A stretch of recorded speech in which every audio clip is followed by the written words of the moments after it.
So it's all to play for still. I think so. Do you want to bet against us?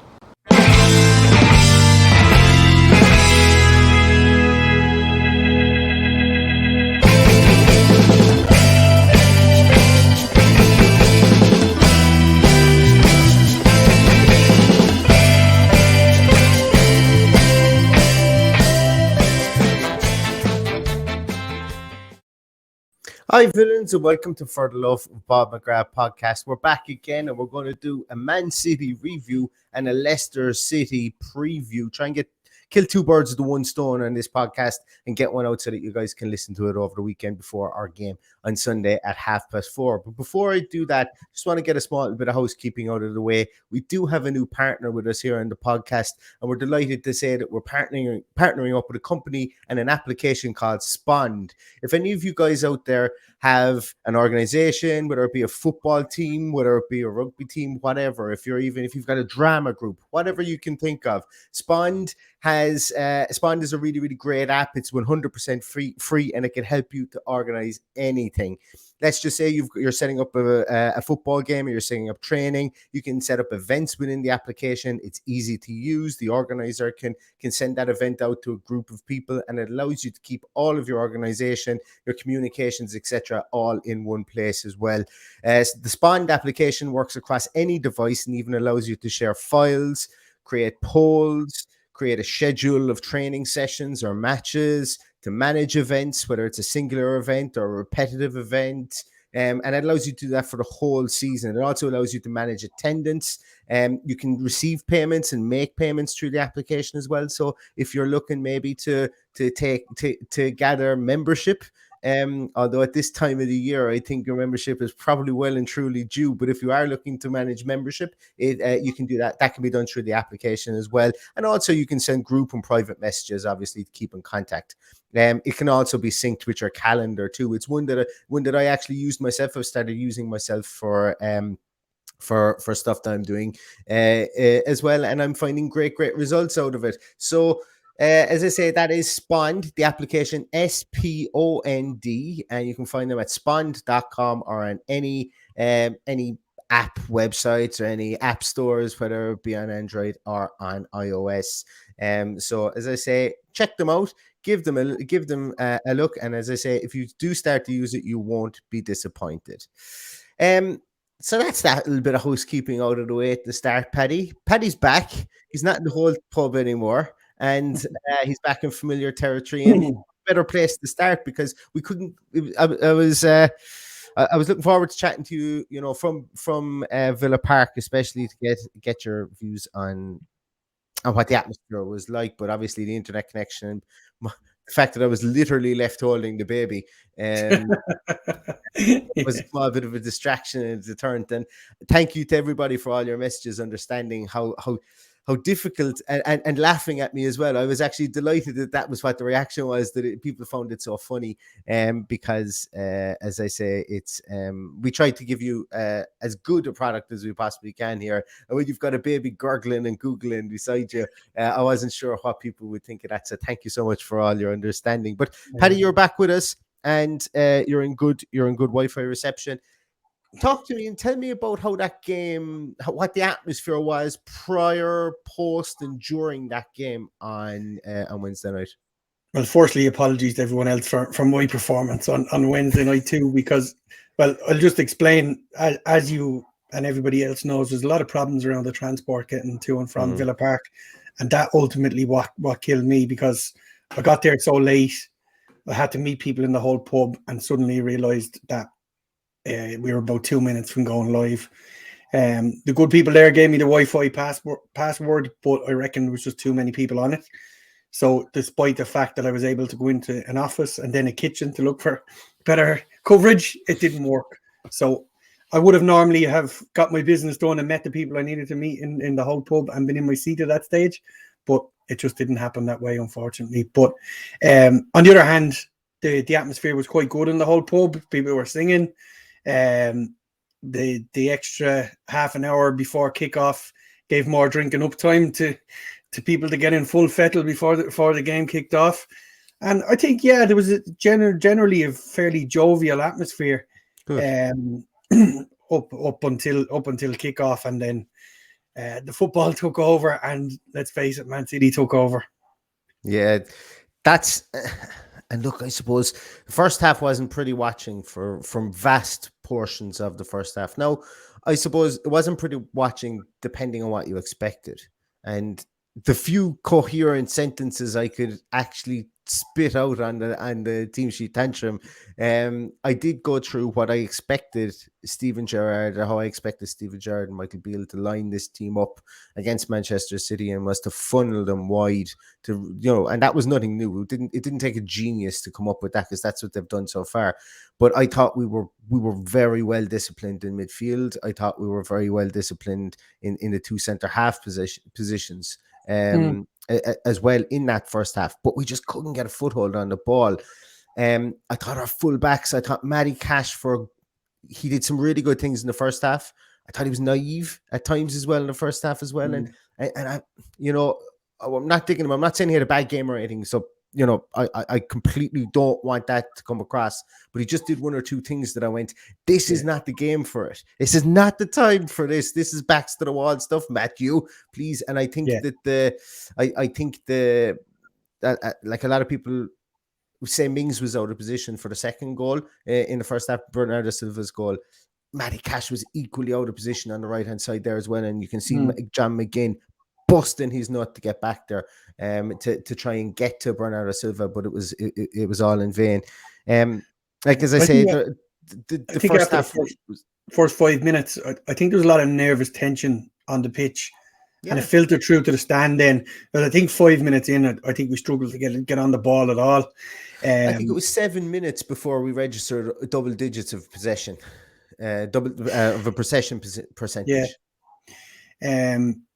I haven't watched the whole game back yet. I started to watch it last night, but I was just between my hangover and everything else, I was knackered, so I just had to go to sleep. So I saw most of the first half again. It's difficult when you watch a match from a different vantage point, because I watched it from nearly up the back of the Trinity Road upper, so it was a different way of looking at things. But again, it was probably the wrong game as well, because everyone was getting pulled and dragged because they just bossed the game.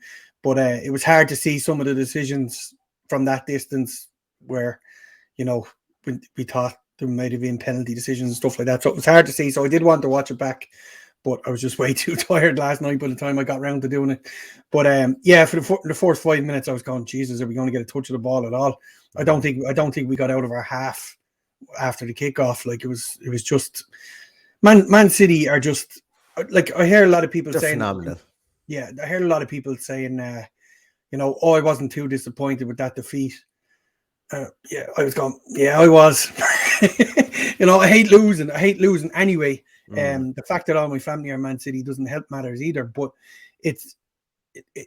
I think the manner we lost was okay, but I was pissed off that we lost. But it was just, they're just a phenomenal team, and you just always feel that they've got something else in the tank to go and do something special. Like the two goals were just outrageous. The first goal to me was like, it was like watching scabies is what it was. It just pissed me off something cruel. It just happens to Aston Villa.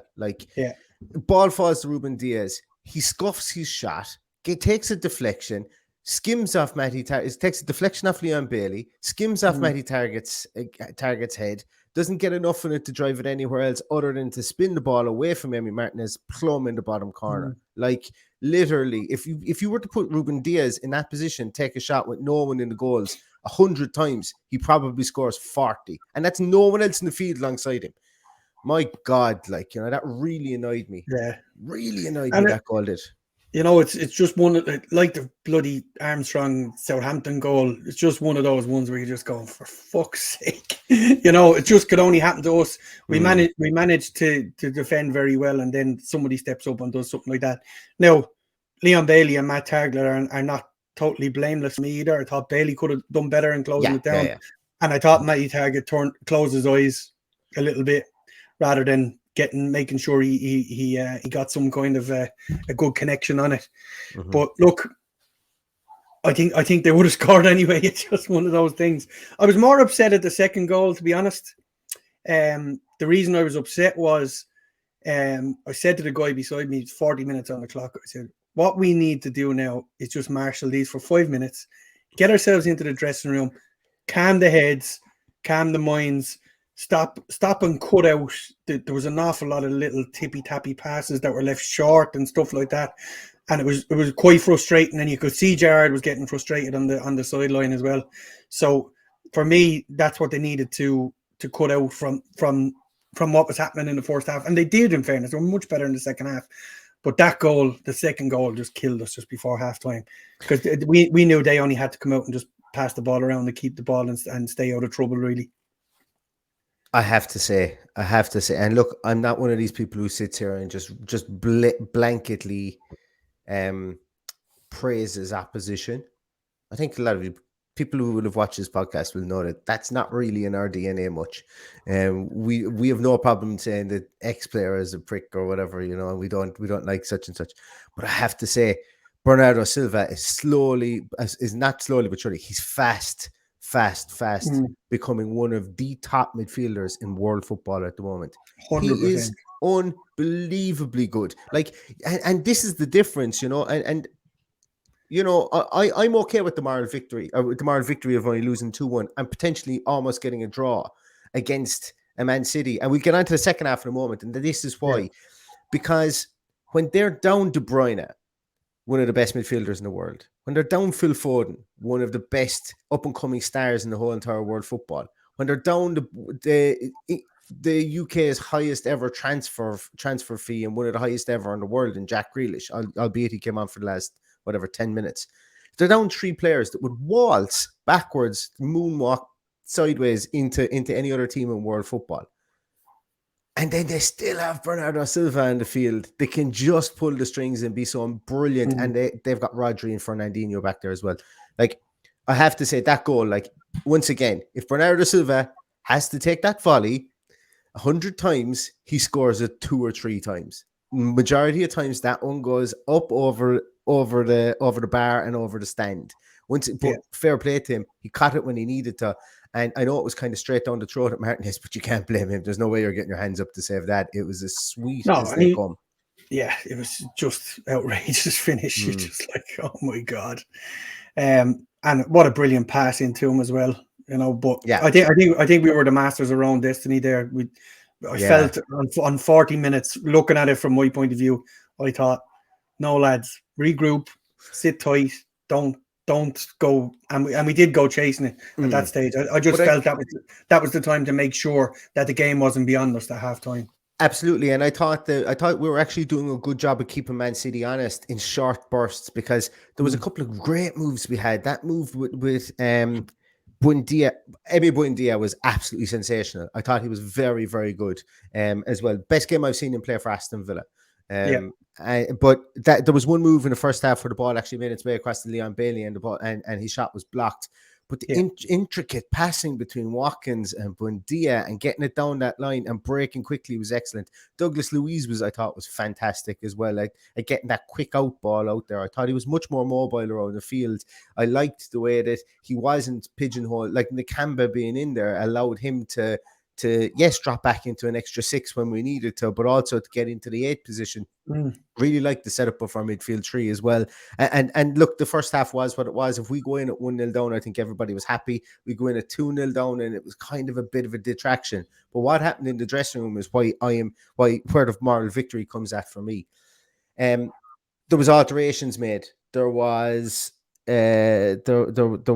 adjustments made to tactics. Our pressing got an awful lot. Our pressing, we were pressing pretty well in the first half, but we just couldn't get within Nasser's roar. And when it was going wide, we were filtering as opposed to marking space. I think we went a bit more zonal in the second half, which I actually really liked, just based on that game. And I think what we did was we dropped more people into that middle place to sit on top of Rodri and Fernandinho, and we started getting frees. We started picking up that ball. We started dragging them further forward up towards up past the halfway line into the center circle a small bit more. We were getting the ball with our backs to them, turning them, and they were dragging us down. How Rodri and Fernandinho didn't get booked once again, just like Coates didn't get booked for Crystal Palace, beyond me. because there was some cynical pull downs and little trips there to stop us breaking quickly. But we needed to do that to keep them honest.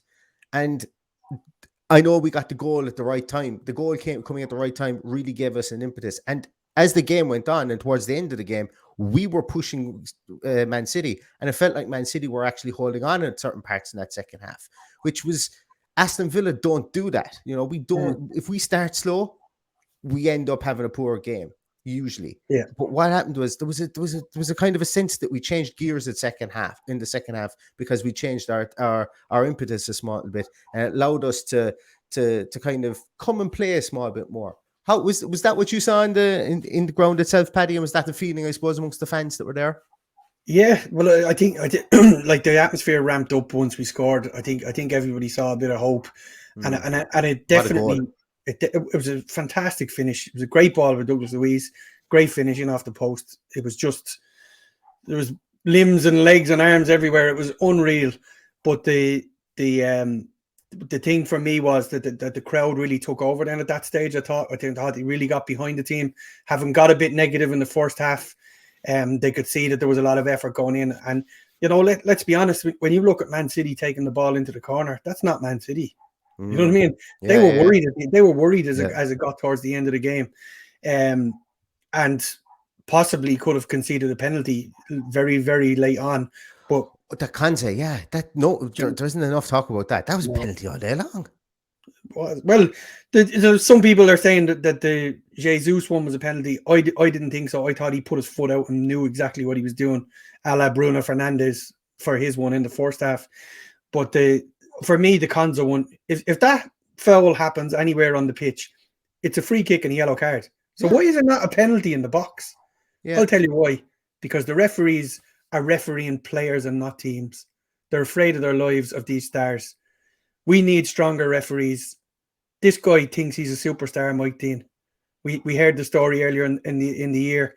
Ben Assist from Mike Dean. Assist from Mike Dean on Ben Foster's podcast.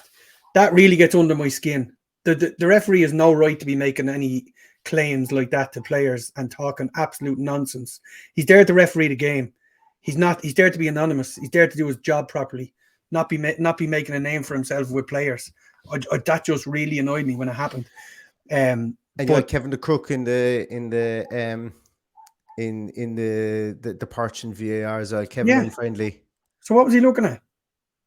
He wasn't. That's the thing. And there was very, very little there was hardly no deliberation over it. It was a case of But at what stage? At what stage does the fourth official or the VAR fella get a pair of balls and go, hang on a minute, Mike Dean, you're after letting 8 or 10 cynical fouls go without a yellow card. The only way to stop this is to give one of them. And they don't, because they're refereeing players, not refereeing teams. You are going to get this when you're in the shit. We saw it. We saw it all throughout that season that we just about stayed up. When you come up against, even last year against Man United getting dodgy penalties, when you come up against the bigger clubs, you're not going to get the decisions. And I was bitterly disappointed when I saw back the Konza one yesterday morning. I just thought, what are these guys looking at? It's just beyond me what the hell is going on. That you work so hard, you really put your heart and soul into that second half, and there's a fucking asshole with a whistle ruining any opportunity of you getting it's fair play. Isn't that what FIFA is supposed to be built on? They talk about it all the time, but there is no fair play. Yeah, you're either in the shit and you're not getting the decisions, or you're Manchester City or Manchester United and you'll get the decisions all day long. And that's what keeps these teams at the top, and it's unacceptable. And that's my rant out of the way for today. It's been a while since we've had one of those, Paddy. It's been a while. But we could have won it, or we could have drawn it up anyway, you know, without the assistance of fair play, as you termed it. But Carney Chukwuemeka came on, and I'll be honest with you, I was a bit surprised that it was him that was sprung from the bench. And there's a conversation to be made once again, the third game in a row, that Steven Gerrard's substitutions really helped this team. I know 2 of them were forced due to injury, but one of them wasn't, and that was the Carney Chukwuemeka one? Carney wasn't, that was Carney, just the tactical one, wasn't it? Carney was just a tactical one, I think, or maybe it might have been Sanson that was the tactical one. But Carney comes on and like he gets into that position. He made some really, really good runs. First of all, physically he looks like he's all there as a Premier League player. Fantastic, from a height, weight point of view. He's not going to get bullied or passed off the ball. He didn't look phased playing against Man City as well. And look, the potential is there for everyone to see. And he gets into that fantastic position, bearing down on goal. Obviously, albeit with a defender hanging off him, but bearing down on goal, and he has to slide it past Ederson, and Ederson comes out and does a great job of spreading himself. I still think he should have scored it, and that's not being critical. That's just me using my eyes. I think he should have scored it, but the keeper does well to save it as well at the same time.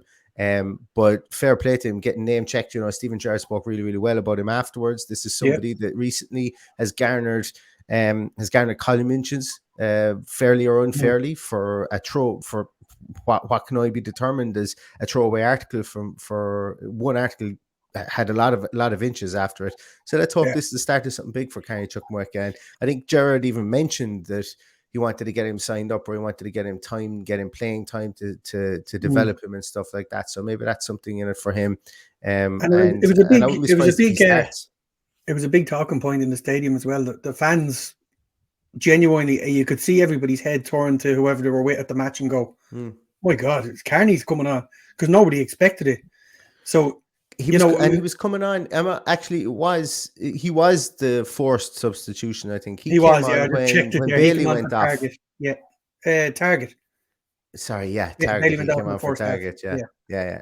And Sanson was the luxury substitution. Yeah, and played very well too. By the way, very well. Just getting back to the Carney thing, I think that's a huge statement of intent from our managers, because if you make a decision like that against Manchester City, this guy needs to stand up and be counted. And he did stand up and be counted. Also puts to bed any shite that if he is saying that he doesn't think he's going to get game time, there is no bigger game than come on against the champions in a Premier League game to be trusted to go and try and change the game as well. Yeah, it's incredible. It's an incredible decision, and I think Steven Gerrard deserves a pat on the back for doing it, because he basically put two fingers up to, let's face it, the shit reporting in the newspaper. They get a story and they run with it, and then they run with it for 3 days, and it's just pointless. But I suppose all they're doing is turning fans against players. Nobody knows that this is true. Nobody has any proof that this is true. Yet they run with it for 3 days, and it turns fans against players, and that's what annoys me the most. Here's a guy that went out and did his best. I still think he's a little bit of growing up to do. I still thought his running was a little bit laboured. I think that will come with time. I think Steven Gerrard has the ability to knock that out of him. I know there's a player in there, and I think that him at full tilt will be an absolute beast and one for the future for us. And I just think if you're a guy sitting there playing for under 18s or under 21s with this club, you surely got a boost the other night that you went, if this manager can come in and see something in Carney Chukwuemeka, throw him in there against the champions, they're probably one of the best teams in the world, and just, there you go, son, you're well able for this, go and do it. People are going to want to come and play for this club. The youth talent that we're attracting to this club is going to continue if that's what we're going to do. And he didn't let himself down.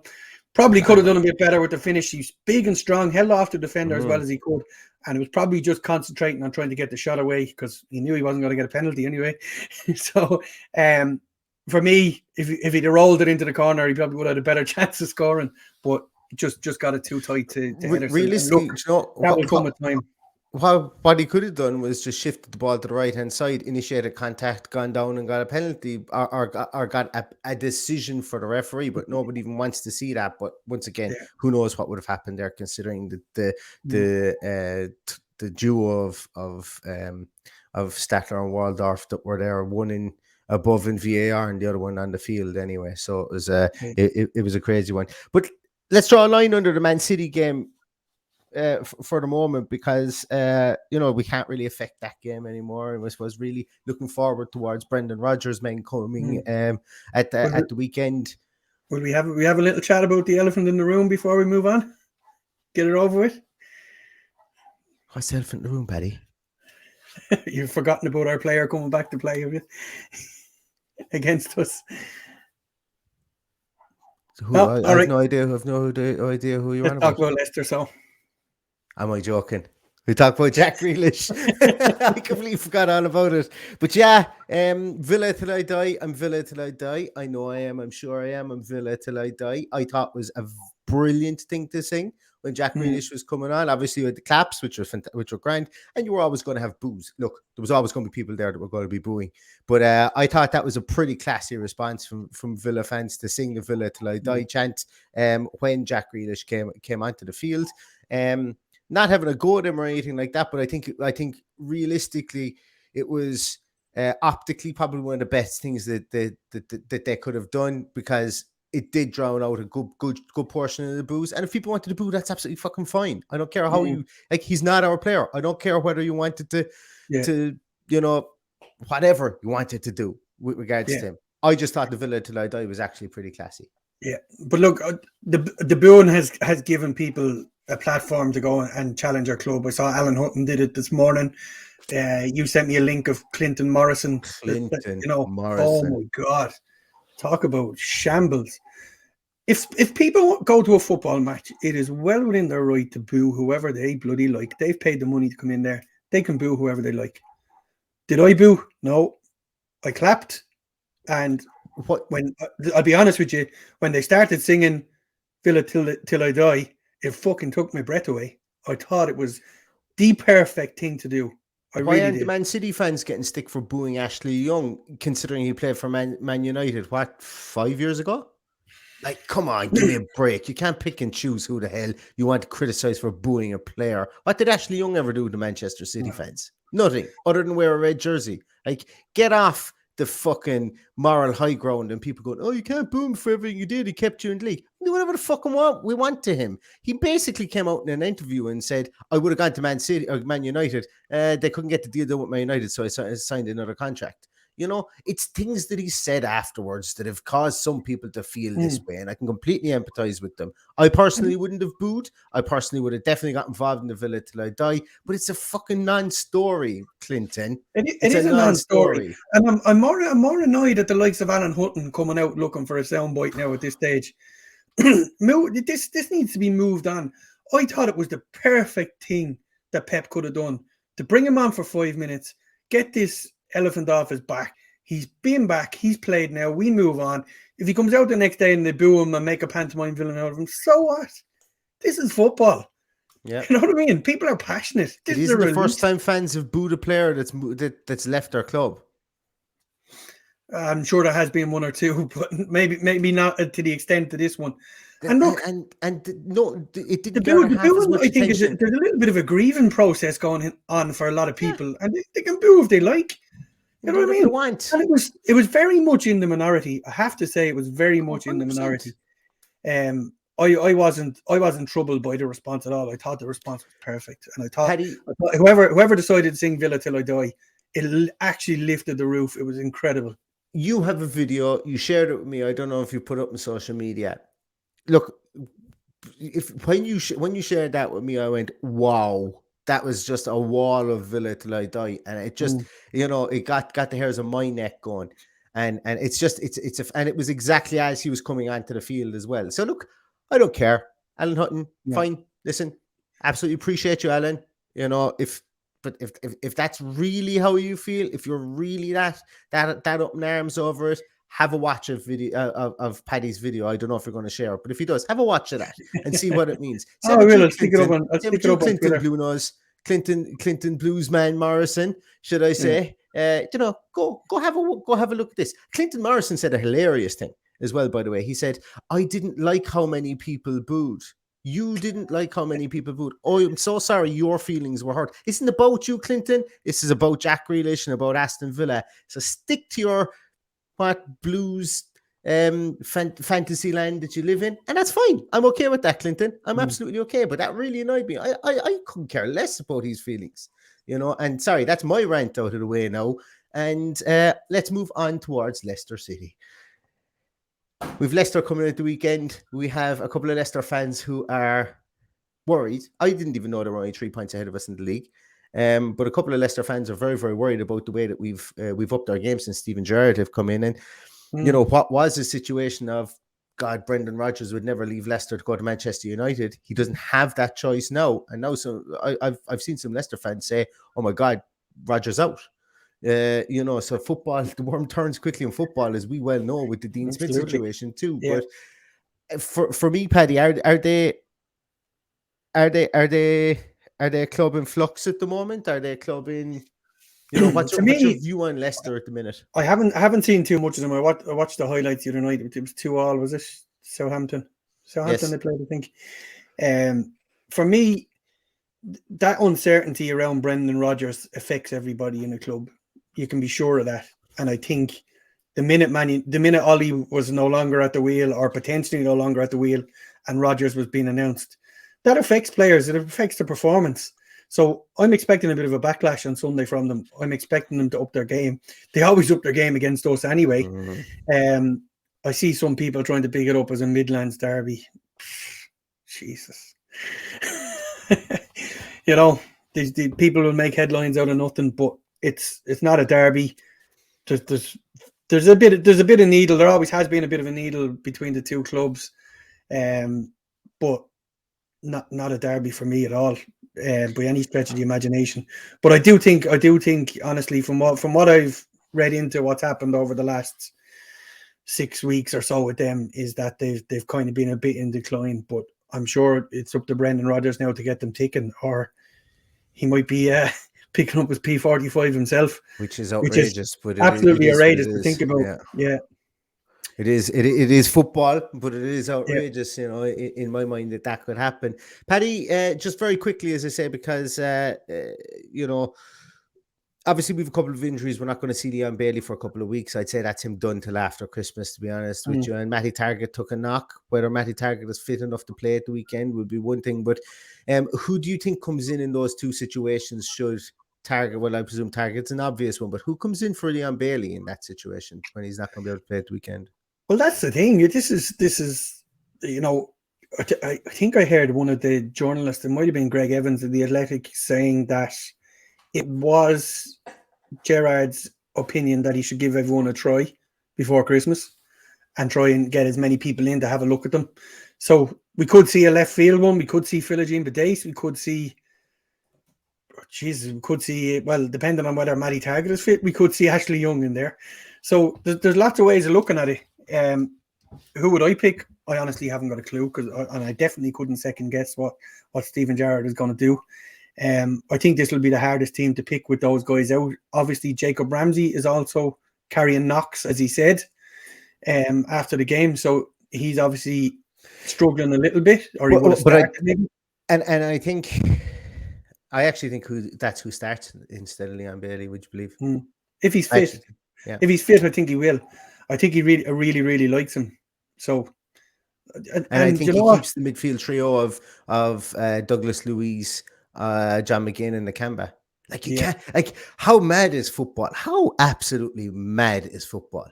6 weeks ago, if we were to say, do you know who in 6 weeks' time is going to be almost undroppable for Aston Villa? Is Marvelous Nakamba, and everybody to a man would say, "Oh, watch this hot take merchant talking nonsense." And what they would also say is, we're going nowhere if we're playing the two of them together. Yes. Yeah, absolutely. Absolutely. And you know what? I might have even said that myself. And that's the beauty of football.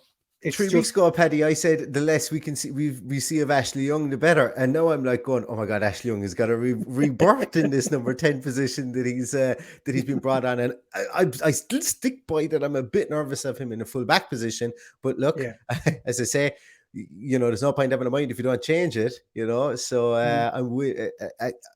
I've gotten to the stage now whereby I just don't want to see him at right back. I'm okay at seeing him left back and in that 10 position. But football is funny. It's cyclical, and the way it works is the way it works is so funny, and I think that's why we keep coming back to it. The fact that it, you know, it just and look, you look at James Maddison. James Maddison 3 weeks ago couldn't kick a ball straight. Now he's scoring goals again. And his dander is back up. You know, there was 3 weeks ago they were talking about, oh, maybe they cash in for him for 40 million to Arsenal or to somebody. Do Arsenal come back in for him? Did he miss his boat to leave Leicester for big money? Now he's banging in goals again. You know, or sorry, playing. At the very least, he's playing well again. And you know, there's talks about James Maddison is back. So that's the wonder of football. If you can get your confidence, if you can get your dander back up again, you know, you can turn things around. I'm really looking forward to this game. I'm really, really looking forward to it. I don't know what it is. The fact that we were able to soak up all that pressure in the first half against City and the 3 or 4 little counterattacks that we had were beautiful to watch. They were really nice. They were fast. They were flowing. They were like Liverpool of about 4 years ago, just before they won the Premier League. They were a really good counter-attacking team, and they could break at you at pace. And to see Buendia for that specific one in the first half, if you look back at it, and the ball that comes to Bailey across the box, and Bailey gets blocked, watch how hard and fast Buendia runs. It's like he's on. It's like somebody took him and put him on 1.5 times the speed, and everybody else is moving the same pace. He just zooms up like Roadrunner right up into the box, and still had his whereabouts about him to be able to stop, get that ball, and play an absolutely brilliant pass just in around the corner. Again, I thought we saw why he was 38 million in glimpses at the weekend, and you know, I've been critical of him. I thought that he didn't that he's technically on the ball. I thought he was poor, but Jesus, if he brings what he brought against Man City, and maybe he just needed that game against a bigger team to up his game, I was very, very impressed and excited by what he did, and you know, I want to see him start in that 10 position. And if I'm not mistaken, I think that might be his first full 90 minutes for the club. I don't think he's finished the game. I could be wrong, but I don't think he has. But he really impressed me. He was involved in the one that Bailey broke down, the block on Bailey's shot, and he also had 2 shots himself blocked in the first half. So he has a lot going on in his game that people don't notice. I swear to God, like when you look at these players in the flesh, I said it earlier in the season about watching Danny Ings. Danny Ings is such a workhorse, and it often goes unappreciated. There's so many of those guys in there because when you're watching a game on TV, you're not seeing the bigger picture. You're not seeing the movement. You're not seeing the running. And the one thing I noticed about Buendia on Wednesday night is he has a turn of pace. He took off with the ball at one stage, and I was going, geez, this little guy with his little legs, you know, same height as me, near enough, and he was flying it, absolutely flying it, and they couldn't get back to. Now, obviously, he was closed down in the end, but I couldn't get over how quick he was. That's something I never noticed about him before. So there's definitely that's a really interesting one, Paddy. If you're wondering what I'm doing here, I'm just trying to see if I could find a statistic that was just going around in my brain, and I didn't want to say, like, usually I'm okay with making an absolute balls of statistics and getting them wrong sometimes, but this one I wanted to get right. It was about the amount of distance that he did cover in the championship, because what you said there about his turn of pace, sometimes, you know, it's funny that the eyes can play tricks on you with regards to a small man looks faster when he runs. Because his legs are moving faster, and for what, you know, 1.5 steps, like for him, it could take him 1.5 steps to make one of Carney's big strides. We've said that Carney sometimes looks like he's slow. Maybe once again, that's a trick of the eye. Pogba sometimes looked like he's slow. God, Patrick Vieira looked like he was slow, but Patrick Vieira's stride was like it was like an ostrich. You know, it was like 3 meter stride when he got the ball. So, you know, and conversely then with Buendia, you know, when the legs are running and they're turning around a bit quicker, you think, but he is actually quick. He is actually really quick. And let's face it, when he gets on as well, when he gets on the ball, usually he's out wide and looking for the next pass, so he's not usually running with the ball. But when I saw him pick the ball up in basically his own half and run to the edge of their box with the ball and not be able to be caught by someone without the ball, I just thought it just resonates with me from the game. And I saw it again last night when I watched back the first half. It was just, he was like lightning. So he has that in his locker as well.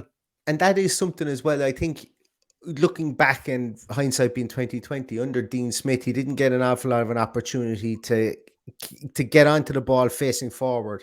He was, a lot of the time he was getting the ball with his back to the defender. He just didn't have the physique to be able to hold up the ball or to even receive the ball in central positions where he's back and get turned. But if you get him, like these little triangles that we're playing in midfield are playing into the Jacob Ramseys, the John McGinns and the Emi Buendia styles, whereby it allows them to get the ball out quickly so they don't have to, so that if the defender has to go through them, being smaller men, they'll get frees. And we saw that against Man City as well, where Rodri and Fernandinho did give away a freeze. But also what it allowed them to do that is, if they can get that ball off for that little wall pass, the person who's coming onto it has field in front of them. And that's where they're probably most comfortable.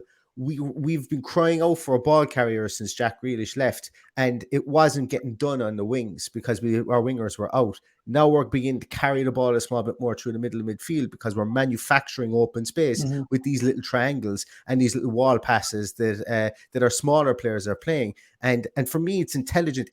I said it before. It's football 101. You get taught that at under 14 level, but it's bloody hard to implement the higher up the pyramid you go because everybody's expecting it. And we're implementing it now, and it's nice to see. And I think the players enjoy it as well because we've got very energetic players, and we can see them get when you have, like, it's always easier. You'll run for 90 minutes with the ball at your feet and never feel out of breath. But if you're chasing the ball the whole time, you will. And the more possession we have, and the more we can get these players in midfield running with the ball at their feet, as opposed to just shifting it out wide to the wingers and then consolidating the midfield when we're in attack, I think we'll see an awful lot more of the play for this Aston Villa team. And I think Man City are a different level to Leicester. I think we'll get a good judge of where we're at this weekend. I think it'll be a really interesting contest from a tactical point of view. So we'll definitely see the benefits of the likes of Buendia getting 90 minutes. There's players there with a lot. Well, there's going to be a lot of knocks as well and a lot of tired legs. So it's not going to be an easy game. But then again, Leicester had a tough game the other night as well, so they're going to be struggling as well. So it'll be survival of the fittest from what I think. And I think it's just a game for cool heads again. I think if we approach this game like we approached the second half against Man City, I definitely think we can turn them over. I did a preview with Leicester Fan TV last night, and I spoke to Tom there. I've been on it a couple of times. They're really great guys, and they're very complimentary of Aston Villa. They're a really good channel. If you want to catch it, be my guest. Find them, Leicester Fan TV. But what he said was that they're not big fans of corners and set pieces at the moment. They've seemed to lost their mojo with defending those. And I made a big deal out of, Aston McPhee and the goal that we scored the weekend and Matty Cash's long throw-ins. Are we going to use them? Are we not going to use them? I personally think that they're obviously still going to be used. I think we used one against Man City, if not two, but I think it's just going to be less predictable because, in the final days of Dean Smith, we're using them. Every single throw-in was a long throw, and sometimes, they've become predictable. But so I think potentially set pieces is where we're going to have a lot of joy. Also, if I'm not mistaken, they have an injury crisis, you could call it, at midfield, in central midfield, and likely they will be calling up Kieran Dewsbury-Hall, who's on loan at Luton last season. He played 39 goals, scored 3 goals. He was on loan at Luton. He's a tall guy. He's all there. He's going to probably play in that midfield position with Ndidi, but they're going to be missing Tielemans. They're going to be missing like full backs. If they get an injury in the full back position, they're going to be really, really short because they're already without Ricardo Pereira, Bertrand, James Justin. They're all out, so they're down to Thomas and Castagnier and in the full back positions. The plus points for them is they have Harvey Barnes back. Maddison is back playing well again. I always say Perez is always industrious over on the right hand side if he is to start. And what would it be an Aston Villa team if they don't start Vardy, who likes a goal against Villa? But if they don't start Vardy and they start somebody like Patson Daka, well, we know players just love to score against Aston Villa when they need a goal. And Patson Daka is a bloody good footballer as well. If you look at any of his goals and what he did prior to coming to Leicester, you'll know he's a damn good footballer. So while Leicester have a couple of things they need to worry about, they also have that quality, there's they've got a really good manager as well. And look, for me, I think this is going to be a draw. I think it's got score draw written all over it. And I think it's important we get something from this game, Paddy. I actually think this is a must not lose game. I think we'd be very disappointed if we didn't get something out of it. I'd actually be disappointed if we don't go and at least try and win the game. Oh, yeah. There's no reason why we can't go and beat them. We're at home. Yeah, well, we're at home, but regardless, we've beaten them away as well, so we can do this. They're not the Leicester that they were 3 or 4 years ago. They're a shadow of what they were, but yet Brendan Rodgers has them very well drilled. They inflict their game on teams to a great extent as well. So there's just something not right. I can't put my finger on it. I was putting it down to the Rodgers thing and the uncertainty, but it's a strange one. I think what it is in the team, and this is just, I think it's probably just one of those things that Jamie Vardy's 35, if not older, and they haven't really replaced him. I know I spoke of Paddy and I. Maybe he is the man to do that. But Jamie Vardy was Leicester FC for like so long. Like, and what a story! Like, what a story Jamie Vardy is. I think if he scores at the weekend against us, which he likes to do, he gets 94 goals or 95 goals, which means he becomes the oldest player to score that amount of goals. That amount of goals since turning 30, and he breaks Ian Wright's record or something crazy anyway like that. That he is he'll have some record of being the oldest player to score the most amount of goals after turning 30 or something like that. Like every young from a footballing standpoint, and I will categorize it from a footballing standpoint, every single young footballer out there should be looking at Jamie Vardy, every single young striker, and go, he did it, why can't I? Because he came up through the doldrums and made it in England international and stuff. And I think really for Leicester, that's really he has been the heartbeat for Leicester from the point of view of, he's been their talisman and he's getting on. And have they really replaced him? I think that's probably a fair comment for them. And it's something they will need to do to replace him. And he's going to be difficult to replace because he is kind of a 1 in a million type player, the way he plays. Yeah, unfortunately for us, they have Iheanacho as well, who likes to score a goal against us. How about him? Apparently not having the best of times at the moment, so he's just not off form. So that's the Vardy will be in there, I'm sure. Harvey Barnes always plays well against us as well. I really like Lookman as well. It's just getting them all to gel together is Brendan Rodgers' biggest thing at the moment.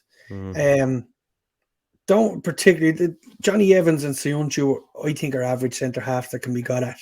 I think they're perfect for Ali Watkins. Perfect for him. Yeah.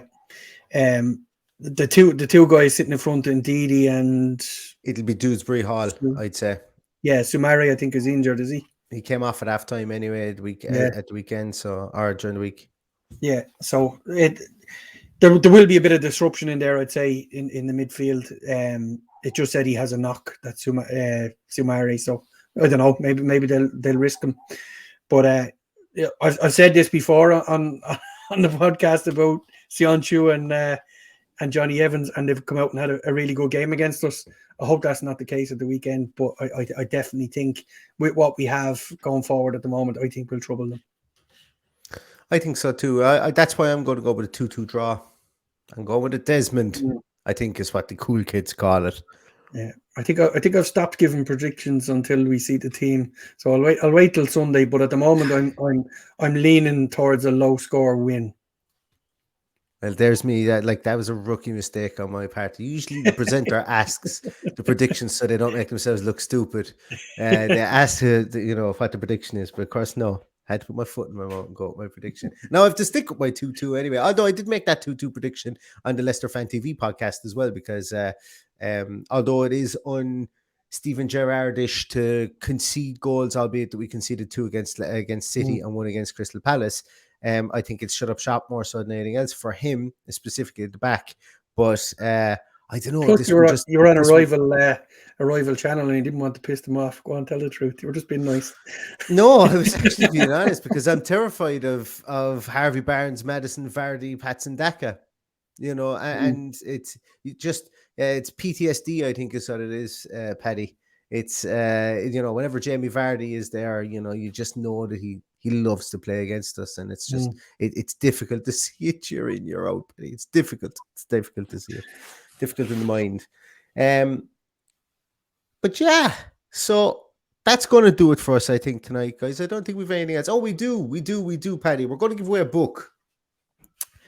We're going to give away Julian Joachim's book, a signed copy of Julian Joachim. We've been meaning to do this for weeks and weeks and weeks. To be honest with you. We were waiting for his former club to come up to. Oh yeah. This was totally planned until this morning when we went, Jesus, we better give away that book.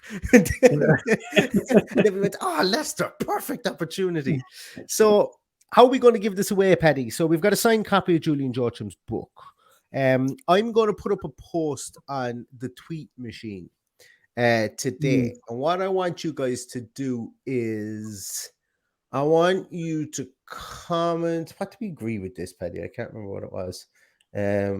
We go yellow card, isn't it? Yellow cards, yeah. So what we want you to do is comment underneath it the minute that the first yellow card will be distributed by Michael Oliver. Is it Mick Oliver? Oh, yeah. Might be some given out in the tunnel beforehand. minus minutes don't count. We won't be taking those. So basically, all you need to do is underneath the tweet that I put out, tweet the minute you think that the first yellow card will be distributed underneath there. Now, what we're doing here is if it says 26:01, we're counting that as minute 26. Okay, we're not saying that's the 27th minute. There's no semantics in this one here, and there's no technicalities. If it's 26:01, 02, 03, 04, as long as there's a 26 at the start of it, we're taking it as 26. Okay, so that's just some rules. And secondly, if there's multiple people who have the same minute in there that the first yellow card is given, it will just be drawn at random from those however many people have selected the same minute. But Julian Joachim's book, signed copy of it, up for grabs. Villa versus Leicester. What a better time to give that away. For those not on Twitter, we'll have a look at what we can do on the live stream on Sunday. Oh, yeah, comment under here. If you're not on Twitter, comment under here on the YouTube stream as well. You know, you just find the stream on YouTube and comment under there. We can put it on Twitter and or Facebook and Instagram as well. Yeah. Oh Jesus, Instagram. I don't know. I find the logins for that. That's gonna be fun. Oops. Yeah, mightn't be on Instagram, okay? It won't be on Instagram. We won't be accepting on Instagram just for stewards' inquiries because I'm not going to get up there. But Facebook, YouTube, Twitter, minute that the first yellow card is given, and then we'll select the winner from there. Perfect. That's gonna do it, guys.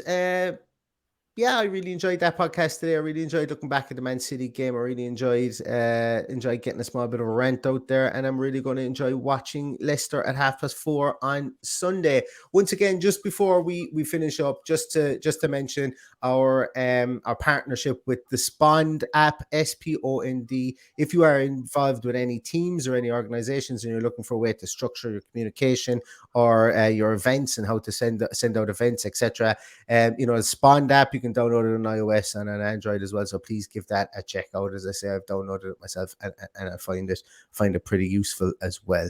But that's going to do it for us today, guys. Thank you so much to everybody for listening, for watching, for interacting. Thank you so much to everybody who shared their Spotify Wrapped, I think is what it is.